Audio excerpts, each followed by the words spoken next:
Hello friends, welcome back to my YouTube channel. अगर आप channel पे नए हैं तो चैनल को सब्सक्राइब कर लीजिए ताकि आगे जितने भी पेंशन से रिलेटेड या वेतन आयोग से रिलेटेड जितनी भी खबरें आएंगी उसकी अपडेट्स आपको सबसे पहले मिल जाएगी। जैसा कि हम लोग को इंतज़ार था, महंगाई भत्ते की जो दिसंबर माह की जो है all India consumer price index की जो आंकड़े आने थे, उसके आधार पे आपको पता होता है कि जो महीने के लास्ट वर्किंग डे होता है उस दिन जो है all India consumer price index के आंकड़े जारी किए जाते हैं। उसके हिसाब से महंगाई भत्ता जो है छमाही के लास्ट में डिसाइड होता है कि कितने परसेंट तक महंगाई भत्ता को हाइक किया जाएगा, बढ़ाया जाएगा। अभी जब हम लोग को इंतज़ार था कि अक्टूबर नवंबर की जो AICPN की जो आंकड़े हैं वो आ जाए, या फिर उसके बाद अक्टूबर नवंबर के आने के बाद दिसंबर का जो वेट होने लगा, तो दिसंबर की जो वेटिंग पीरियड थी वो कुछ ज़्यादा ही हो गई।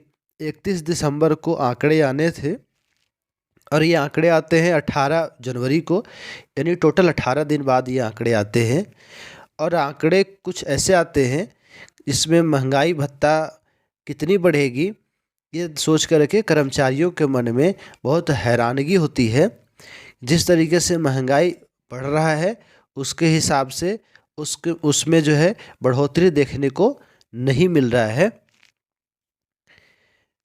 आपको पता है कि जो नवंबर के जो AICPN के आंकड़े थे वो 144.5 था, और अभी जब दिसंबर में आया तो 0.8 पॉइंट घट करके 143.7 पर आ गया।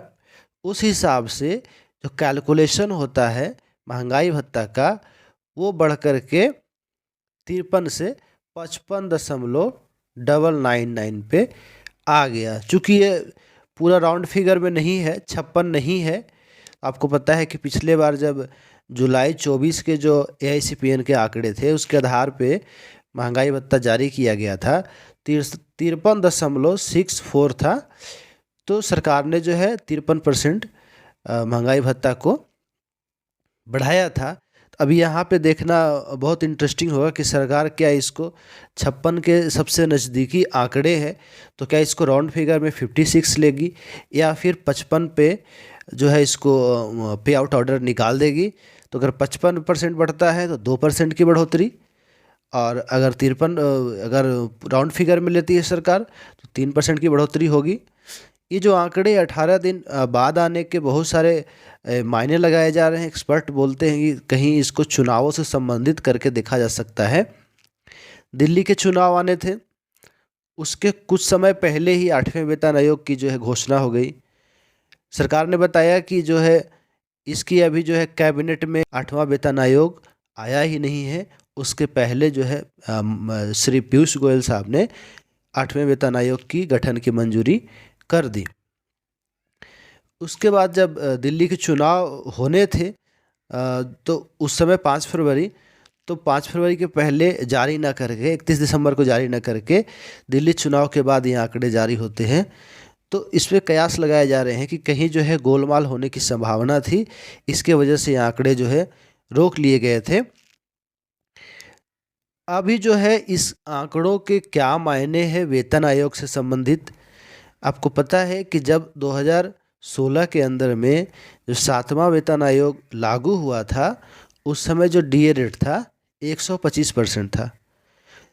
तो उसके आधार पे 2.57 का फिटमेंट फैक्टर दे करके मिनिमम वेजेस जो था वो 7,000 से बढ़ा करके आपको 18,000 कर दिया गया।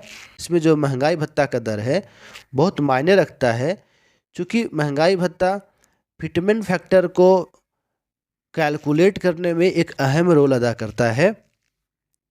तो देखना होगा कि सरकार जो है 8वें वेतन आयोग में फिटमेंट फैक्टर में क्या लेकर के आती है। अभी जो कयास लगाए जा रहे हैं 2.86 का जो फिटमेंट फैक्टर है वो लाया जाएगा। तो कर्मचारी यूनियन की ये मांग भी थी, बहुत सारे जो है कर्मचारी यूनियन कह रहे थे कि इस हिसाब से बढ़ना चाहिए, लेकिन सरकार देखिए इस पे क्या रुख अपनाती है। तो बहुत सारे जो चीज़ें हैं वो महंगाई भत्ता के जो आंकड़े हैं उस पर डिपेंड करती है। तो सरकार क्या गोलमाल करना चाहती है, सरकार की क्या मंशा है और क्या आगे डेवलपमेंट होती है, हम लोग एक एक चीज़ करके देखेंगे। तो अभी के लिए इतना ही, मिलते हैं किसी अगले वीडियो में, तब तक के लिए धन्यवाद।